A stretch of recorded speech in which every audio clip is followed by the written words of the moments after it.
లోకజనులైన వార్లరా, ఈ ఉదయకాలమున మీ అందరికీ నా శుభవచనములు, నా శుభాశీస్సులు. దేవుడు మిమ్మలను, మీ కుటుంబ సభ్యులను ఆశీర్వదించాలని నిండు మనసుతో నేను కోరుకుంటూ ఉన్నాను. దేవునికి ప్రార్థన చేస్తూ ఉన్నాను. లోకజనులైన వార్లరా, ఈ లోకాన్ని సృష్టించింది ఒకే ఒక్క దేవుడు. ఈ లోకంలో జీవిస్తున్న సర్వమానవాళిని కూడా సృష్టించింది ఆ దేవుడే. ఆ దేవుడు ఈ లోకాన్నే కాకుండా తన సర్వ సృష్టిలో ఉన్న సర్వలోకాలను కూడా సృష్టించాడు. దేవుడు తన సర్వ సృష్టిలో ఉండ సర్వలోకాలను ఎందుకు సృష్టించాడు అంటే, తన కోసమే, తన ఆనందం కోసమే తన సర్వ సృష్టిని సృష్టించుకున్నాడు. తన సర్వ సృష్టిలో జీవిస్తున్న దేవతలను, దేవుళ్లను, నరులైన వారిని కూడా తన కోసమే, తన ఆనందం కోసమే సృష్టించుకున్నాడు. ఆ సర్వ సృష్టికర్త అయిన దేవుడు ఎవరు అంటే, ఉన్నవాడు అయినా అనువాడు అయిన దేవుడు. ఆ దేవుడే యెహోవా దేవుడు. ఆ దేవుడే ఈ లోకాన్ని, తన సర్వ సృష్టిలో ఉండ లోకాలను అన్నిటినీ కూడా ఎలాగ సృష్టించాడు అంటే, తన నోటి మాట పలికియే అన్నిటినీ కూడా సృష్టించాడు. అంత సర్వ సృష్టికర్త, అంత సర్వశక్తిమంతుడు. ఆ దేవుడే తన ఆనందం కోసమే, తన కోసమే సృష్టించుకున్నాడు సమస్తాన్ని కూడా. ఈ లోకంలో నరులైన వారిని సృష్టించక మునుపు సర్వ సృష్టికర్త అయిన దేవుడు, సర్వశక్తిమంతుడైన దేవుడు కొన్ని లోకాలలో దేవతలను, దేవుళ్లను సృష్టించుకొని వాళ్ళందరినీ కూడా ఏలుతూ ఉన్నాడు. వాళ్ళకు కూడా దేవుడిగా ఉండి, వారెందుకు దేవతలుగాను దేవుళ్ళుగాను పిలువబడుతున్నారు అంటే, వారికి అద్భుత కార్యాలు చేసే శక్తులను ఇచ్చాడు సర్వ సృష్టికర్త అయిన దేవుడు. దేవతలకు, దేవుళ్లకు, నరులకు కూడా దేవుడిగా ఉన్నవాడు అయిన అనువాడు అయిన దేవుడు. ఆ దేవుడే ఆ దేవతలను, దేవుళ్లను ఏలుతున్న కాలంలో కొంతకాలానికి ఈ భూలోకంలో నరులను సృష్టించుకోవాలని కోరుకొని తన కోసమే, తన ఆనందం కోసమే నరులను సృష్టించాడు. ఆ నరులను సృష్టించిన తర్వాత వారిని తనకు ప్రియమైన నరులుగా సృష్టించాడు. ఈ భూలోకంలో పురుషులైన వారిని తన పోలిక చొప్పున సృష్టిస్తే, స్త్రీలైన వారిని కొన్ని లోకాలలో దేవుడు సృష్టించుకున్న దేవతల పోలిక చొప్పున సృష్టించాడు. సర్వ సృష్టికర్త అయిన, ఉన్నవాడు అయిన, అనువాడు అయిన దేవుడు. అవును, ఈ లోకంలో జీవిస్తున్న పురుషులైన వారందరూ కూడా దేవుని పోలిక చొప్పున ఉన్నారు.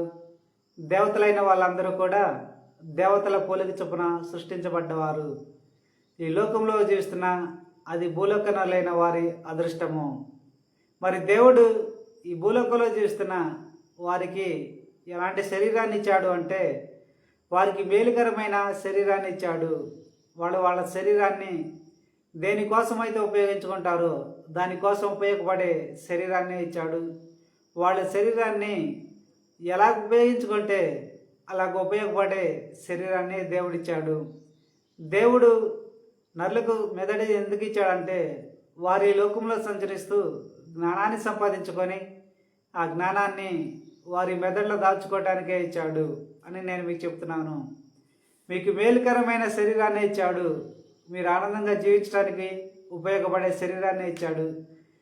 మీరు మీ శరీరాన్ని ఎలాగ ఉపయోగించుకుంటే అలాగ ఉపయోగపడే శరీరాన్ని ఇచ్చాడు దేవుడు. ఎలాగా దేనికోసం ఉపయోగించుకుంటే దానికోసం ఉపయోగపడే శరీరాన్నే దేవుడిచ్చాడు. లోకజనులైన వాళ్ళరా, మరి ఈ లోకంలో జీవిస్తున్న అనేక జనులైన వాళ్ళు కొంతమంది దేవుళ్లను, దేవతలను ఆరాధిస్తూ ఉంటారు. వారి దేశాలను బట్టి, వారి ప్రాంతాలను బట్టి ఆయా దేవతలను, దేవుళ్లను ఆరాధిస్తూ ఉంటారు. ఆ దేవుళ్ళు, దేవతలు గురించి ఇప్పుడు నేను మీకు చెప్తున్నాను. నేను చెప్పేది ఆ దేవతలు దేవుళ్ళు ఎవరంటే కొంతమంది మనుషులైన వాళ్ళు వాళ్ళకున్న అద్భుత కార్యాలు చేసే శక్తి వల్ల కానీ లేదా వారి మంచితనం వల్ల కానీ సాటి మనుషుల చేత దేవతలుగాను దేవుళ్ళుగాను పిలువబడుతూ ఉన్నారు. వాళ్ళందరూ కూడా నరులే, వాళ్ళు దేవతలు దేవుళ్ళు కాదు. అది మనుషుల యొక్క మంచితనం వల్లనే వాళ్ళు సాటి నరులైన వాళ్ళు దేవతలుగాను దేవుళ్ళుగాను కొలుస్తూ ఉంటారు. అలాంటి వాళ్ళు నరులే. మరి నేను చెప్పే దేవతలు దేవుళ్ళు అనంటే కొంతమంది దేవతలు దేవుళ్ళ చేత కొలబడుతూ ఉన్నారు. వాళ్ళు నరులుగా పుట్టిన వాళ్ళుగా ఉన్నారు కొంతమంది. వాళ్ళ గురించి నేను చెప్తున్నాను. వాళ్ళు ఆయా దేవతలు దేవుళ్ళు నరుల చేత అయితే పూజించబడుతూ ఉన్నారో వాళ్ళు ఆ దేవతలు దేవుళ్ళు వారు పూజించే నరులను వారు సృష్టించుకోలేదు. దేనికంటే వారు ఈ లోకాన్ని సృష్టించలేదు కనుక వారు పూజించే నరులను కూడా ఆయా దేవతలు దేవుళ్ళు సృష్టించలేదు. అందుకే వాళ్ళు సృష్టికర్తలు కారు అని నేను మీకు చెప్తున్నాను. ఈ లోకాన్ని సృష్టించలేదు. వారిని ఆరాధిస్తున్న నరులను కూడా ఆయా దేవతలు దేవుళ్ళు సృష్టించలేదు. ఈ లోకాన్ని సృష్టించింది ఒకే దేవుడు. ఈ లోకాన్ని సృష్టికర్త ఒకే ఒక దేవుడు. ఈ లోక జనులను కూడా సృష్టించింది ఆ దేవుడే అని నేను మీకు చెప్తున్నాను, లోక జనులైన వాళ్ళరా. అంతేగాని కొంతమంది నరులైన వాళ్ళు పూజిస్తున్న దేవతలు దేవుళ్ళు వారిని సృష్టించలేదు అని నేను మీకు చెప్తున్నాను. ఒకవేళ వాళ్ళు సృష్టించే కనుక నరులైన వారిని సృష్టిస్తే కనుక ఆ నరుల కోసము వారి ఏలుబడి కోసము ఈ లోకంలో అనేక విపత్తులను సృష్టిస్తూ ఉంటారు. వారిని పూజించిన జనులైన వాళ్ళకి రోగాలను వ్యాధులను కలగజేస్తూ ఉంటారు. అలా నిరంతరము కూడా ఆధిపత్యం కోసము, లోకం మీద ఆధిపత్యం కోసము, లోక జనులైన వారి మీద ఆధిపత్యాన్ని తన జనులుగా తన నరులుగా మార్చుకోవటం కోసము నిరంతరము యుద్ధాలు చేస్తూ ఉంటారు. లోకంలో విపత్తులను సృష్టిస్తూ ఉంటారు. అందుకే వాళ్ళలో ఎవరు కూడా సృష్టికర్తలు కాదు అని నేను మీకు చెప్తున్నాను. మిమ్మల్ని సృష్టించింది ఒకే ఒక దేవుడు. ఆ దేవుడే ఉన్నవాడు అయిన దేవుడు. ఆ దేవుడే ఈ లోకాన్ని సృష్టించాడు. ఈ లోకాన్ని సృష్టించింది ఒకే దేవుడు. ఈ లోకంలో జీవిస్తున్న నరులైన మిమ్మల్ని అందరినీ కూడా సృష్టించింది ఆ దేవుడే. ఆ దేవుడే సర్వ సృష్టికర్త అని నేను మీకు చెప్తున్నాను. ఆ దేవుడు ప్రేమ స్వరూపి, జాలిగల దేవుడు, దీర్ఘశాంతంతో ఉంటాడు. నరులైన వాళ్ళు చేయు పాపాలకు ఇంకా తన సర్వ సృష్టిలో జీవిస్తున్న నరులైన వాళ్ళు ఇంకా దేవతలు దేవుళ్ళుగా పిలువబడుతున్న వారు కూడా వాళ్ళు వాళ్ళ లోకాలలో వారు దైనందిన జీవితాన్ని జీవిస్తూ ఉంటారు. ఈ లోకంలో మనము ఎలాగైతే మన దైనందిన జీవితాన్ని జీవిస్తూ ఉంటామో అలాగే కొన్ని లోకాలలో నరులైన వాళ్ళు ఉన్నారు. వాళ్ళే గ్రహాంతర వాసులు. వాళ్ళు వాళ్ళ జీవితాన్ని జీవిస్తూ ఉంటారు. మరి కొన్ని లోకాలలో దేవతలుగాను దేవుళ్ళుగాను పిలువబడుతున్న వారు ఉన్నారు. వాళ్ళు కూడా వారి దైనందిన జీవితాన్ని జీవిస్తూ ఉంటారు. కానీ వాళ్ళందరినీ ఏలుతుంది, మనందరినీ ఏలుతుంది సృష్టికర్త అయిన ఒకే ఒక్క దేవుడు. ఆ దేవుడే నన్ను మీ కింద మీ పనివాడిగా ఎంచుకొని నాతో మాట్లాడిన మాటలనే నేను మీకు చెప్తున్నాను. మరి ఈరోజు నేను చెప్పాలనుకున్న అంశం ఏమిటంటే, ఆటలాడేటప్పుడు దేశాల కోసం ఆటలాడే యువకులైన వాళ్ళు ఏం చేస్తారంటే ఒత్తిడిలో ఉన్నప్పుడు ఒత్తిడికి గురవుతూ ఉంటారు. వాళ్ళు మ్యాచ్ గెలవాలని, ఓడిపోతామని అనేక టెన్షన్తోనూ అనేక ఒత్తిడితోనూ మానసిక ఒత్తిడితోనూ గురవుతూ ఉంటారు. అలాంటి స్పోర్ట్స్మెన్స్కి ఆటలాడుకునే యువకుల గురించి నేను మాట్లాడుతున్నాను. యువకులైన వాళ్ళరా, మీరు దేశాల తరపున ఆడుతూ ఉన్నప్పుడు మీ శరీరంలో అనేక టెన్షన్లు అనేక ఒత్తిళ్లు గురవుతూ మార్పులు వస్తూ ఉంటాయి. ఆ ఒత్తిళ్ళు, ఆ టెన్షన్లు, ఆ ప్రభావం అన్నీ కూడా మీవి కానే కాదు. దేనికి కాదంటే మిమ్మల్ని సృష్టించిన మీ సృష్టికర్త అయిన దేవుడు మీ శరీరాలకు సొంతగా ఫీలింగ్స్ అనేది ఇవ్వలేదు. మీరు కష్టాల్లో ఉన్నప్పుడు, బాధలో ఉన్నప్పుడు, మీ స్పోర్ట్స్ ఆడేటప్పుడు, మీరు మీ టీంకి ఓడిపోయే స్థితిలో ఉన్నప్పుడు మీ శరీరాలు వాటికి అవి ఒత్తిడికి గురి కావు, టెన్షన్కి గురి కావు. ఇంకా నెగిటివ్గా బ్రెయిన్ కూడా ఆలోచించదు. మరి యువకులైన వాళ్ళకి వాళ్ళ టీం ఓడిపోయేటప్పుడు ఎందుకు ఒత్తిళ్ళు అవుతాయి, వాళ్ళ శరీరంలో కలుగుతున్న ఒత్తిళ్ళు ఎవరివి అంటే ఆ స్పోర్ట్స్ ఆడుకునే యువకులవి కానే కాదు. మరి మీకు మేలుకరమైన శరీరాన్ని దేవుడు ఇచ్చాడు. సృష్టికర్త అయిన దేవుడు వాళ్ళకి మేలుకరమైన శరీరాన్ని ఇచ్చాడు. శరీరానికంటూ కొన్ని ఫీలింగ్స్ని ఇవ్వలేదు, సొంతగా ఫీలింగ్స్ కలిగి లేదు శరీరాలు అని నేను మీకు చెప్తాను. మరి యువతీయులైన వాళ్ళు దేశాల తరపున ఆటలు ఆడేటప్పుడు వాళ్ళ శరీరంలో కలిగే ఆ ఒత్తిడికి సంబంధించిన ఫీలింగ్స్ అన్నీ ఎవరివి అంటే వాళ్ళకే వాళ్ళు ఫీల్ అవుతారా అంటే వాళ్ళకే వాళ్ళు ఫీల్ అవ్వరు. ఆ సమయంలో వాళ్ళ టీంని గెలిపించుకోవాలని అనే ఆశతోనే ఉంటారు, అనే పట్టుదలతోనే ఉంటారు. కానీ ఆ గెలిపించుకునే ఫీలింగ్సే వాళ్ళు కలుగుతాయి కానీ వాళ్ళు ఫీల్ అవుతారు కనుక మరి వాళ్ళకి వ్యతిరేకంగా ఆ ఒత్తిడి గురించిన ఫీలింగ్స్, ఆ టెన్షన్ కూడిన ఫీలింగ్స్, ఆ ఓడిపోతాము అనే ఫీలింగ్స్ వాళ్ళ శరీరంలో కలుగుతాయంటే అవన్నీ వారి కానే కాదు. ఎందుకంటే వాళ్ళు టీంని గెలిపించుకోవాలనే ఫీలింగ్స్తోనే ఉంటారు, అలాంటి ఆలోచనతోనే ఉంటారు, పట్టుదలతో ఉంటారు. ఆ పట్టుదలకు సంబంధించిన ఆ ఫీలింగ్సే వాళ్ళు కలుగుతాయి. వాళ్ళ టీం గెలవాలనే ఆలోచనతో వస్తారు కనుక ఆలోచనతోనే ఉంటారు. మరి ఒత్తిడికి సంబంధించిన ఫీలింగ్స్, నెగిటివ్ ఆలోచనలు అని ఎవరివి అంటే వాళ్ళవి కాదు. మరి ఎవరివి అంటే లోకాధికారి అయిన లూసిఫర్వి. ఆ లూసిఫర్ ఏం చేసిందంటే దాని నెగిటివ్ ఆలోచనతో, నెగిటివ్ ఫీలింగ్స్తోనే జీవిస్తూ ఉంటుంది. అది కూడా అది ఒక స్పోర్ట్స్ మ్యాన్ లాగా వాళ్ళు ఆటలాడే వారిగా ఉన్నారు కాబట్టి ఆ యువకులైన వాళ్ళు కూడా ఆ లూసిఫర్ కూడా, లోకాధికారి అయిన లూసిఫర్ కూడా ఒత్తిడి గురవుతూ ఉంటుంది. దాని నెగిటివ్ జ్ఞానంతో, నెగిటివ్ ఫీలింగ్స్తో ఉంటూ ఉంటుంది.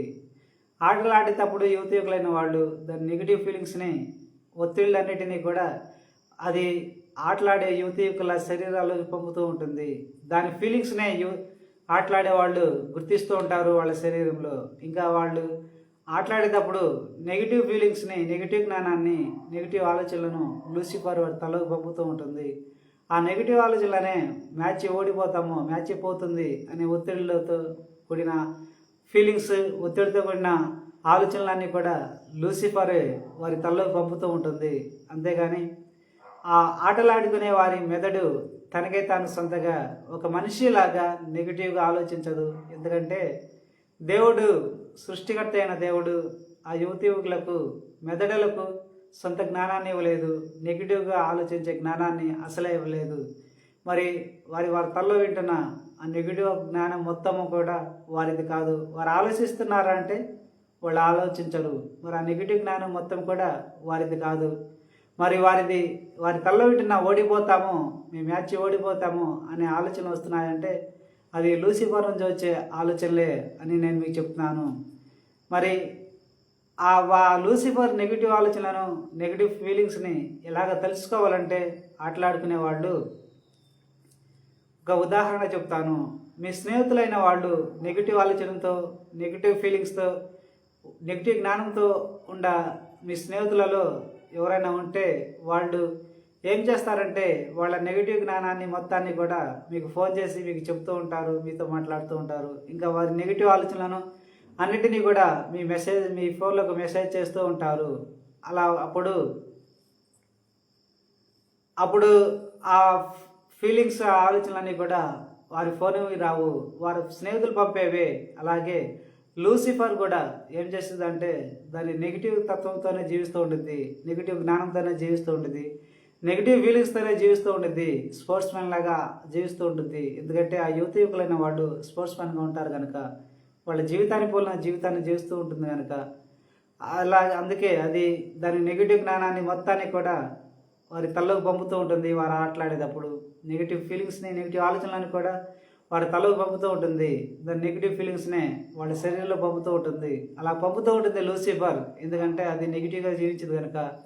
అది మానసిక ఒత్తిడికి గురవుతూ ఉంటుంది, మానసిక ఆరోగ్యం ఉంటుంది, అది పెరిగిది భయస్థురాలు కనుక. అలాంటి భయస్థురాలకి, అలాంటి పెరిగిదానికి ఆటలాడుకునే మీరు గురికామాకండి.